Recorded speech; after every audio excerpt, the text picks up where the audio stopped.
Halo Sobat KCACSW, pembahasan kali ini adalah tentang PSAK 1, yaitu mengenai penyajian laporan keuangan.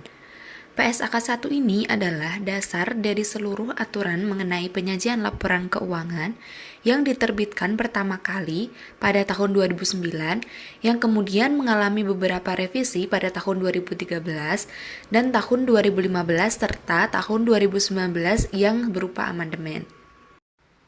Pembahasan yang pertama adalah mengenai tujuan laporan keuangan.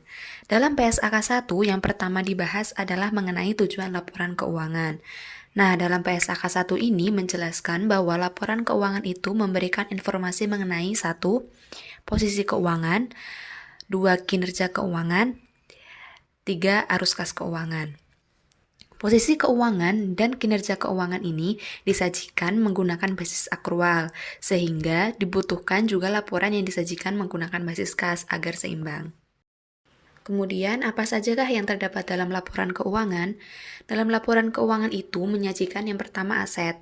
Aset ini ada 3, yaitu aset lancar, aset tetap, dan aset tak berwujud. Aset lancar itu terdiri dari kas, persediaan, piutang, biaya atau beban dibayar di muka. Kemudian untuk aset tetap itu terdiri dari tanah, bangunan, mesin, kendaraan. Dan untuk aset tak berwujud itu ada paten, hak cipta, waralaba, goodwill, dan juga merek dagang. Kedua disajikan dalam laporan keuangan adalah liabilitas. Liabilitas itu juga dibagi menjadi 2, yaitu liabilitas jangka pendek dan juga liabilitas jangka panjang. Liabilitas jangka pendek ini terdiri dari utang gaji, utang wesel, utang pajak, utang bunga, dan juga utang usaha. Untuk liabilitas jangka panjang itu terdiri dari utang obligasi, utang hipotek, dan utang bank. Kemudian yang ketiga ada ekuitas, lalu pendapatan dan beban termasuk keuntungan dan kerugian, kemudian kontribusi dari dan distribusi kepada pemilik dalam kapasitasnya sebagai pemilik, dan yang terakhir ada arus kas. Kemudian selanjutnya, apa sajakah komponen laporan keuangan itu? Dalam PSAK 1 dijelaskan komponen-komponen laporan keuangan adalah yang pertama, laporan posisi keuangan. Secara umum, orang lebih mengenal laporan ini dengan istilah neraca. Namun, di dalam judul laporan, kita tidak menggunakan istilah neraca. Laporan posisi keuangan ini hanya berlaku pada satu tanggal tertentu yang umumnya disebut sebagai tanggal tutup buku. Yang kedua ada laporan laba rugi dan penghasilan komprehensif lain, yang dalam revisi tahun 2015 bisa disebut sebagai laporan penghasilan komprehensif. Laporan ini menunjukkan kinerja perusahaan dalam suatu periode tertentu yang akan menyajikan 2 hal, yaitu laporan laba rugi dan juga penghasilan komprehensif lain. Penghasilan komprehensif lain ini berisi yang pertama selisih revaluasi aset tetap, yang kedua perubahan nilai investasi available for sale, yang ketiga dampak translasi laporan keuangan, yang keempat pengukuran kembali program pensiun manfaat pasti, dan yang kelima selisih keuntungan atau kerugian yang terjadi karena peristiwa lindung nilai. Bagian penghasilan komprehensif lain ini menyajikan pos-pos untuk jumlah penghasilan komprehensif lain dalam periode berjalan. Diklasifikasikan berdasarkan sifat dan dikelompokkan sesuai dengan PSAK lainnya menjadi 2 bagian, yaitu yang pertama akan direklasifikasikan lebih lanjut ke laba rugi ketika kondisi tertentu terpenuhi, dan yang kedua tidak akan direklasifikasi lebih lanjut ke laba rugi.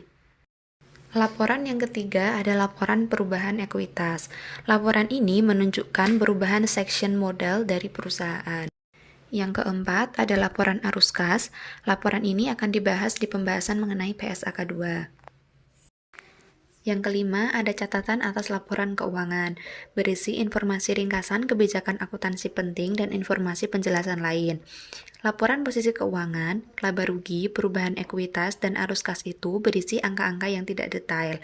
Untuk melihat penjelasan yang lebih detail mengenai angka-angka dalam laporan tersebut, kita harus menyajikan catatan atas laporan keuangan, supaya pembaca laporan keuangan bisa melihat lebih detail informasi dalam laporan keuangan. Yang keenam ada laporan posisi keuangan pada awal periode sebelumnya. Laporan posisi keuangan pada awal periode sebelumnya ini disajikan jika entitas menerapkan kebijakan akuntansi secara retrospektif, kemudian membuat penyajian kembali pos-pos dalam laporan keuangan dan mereklasifikasi pos-pos dalam laporan keuangannya. Kemudian yang paling utama dalam PSAK 1 disebutkan bahwa semua laporan keuangan yang sudah disebutkan tadi itu memiliki keutamaan yang sama, tidak ada yang lebih utama dari yang lain. Kemudian penanggung jawab laporan keuangan adalah manajemen perusahaan. Jadi, yang menyatakan laporan keuangan ini sudah disusun sesuai dengan standar akuntansi keuangan menurut versi perusahaan adalah manajemen dari entitas tersebut. Sekian untuk pembahasan kali ini, semoga bermanfaat dan jangan lupa untuk like, komen, subscribe. Terima kasih dan sampai jumpa.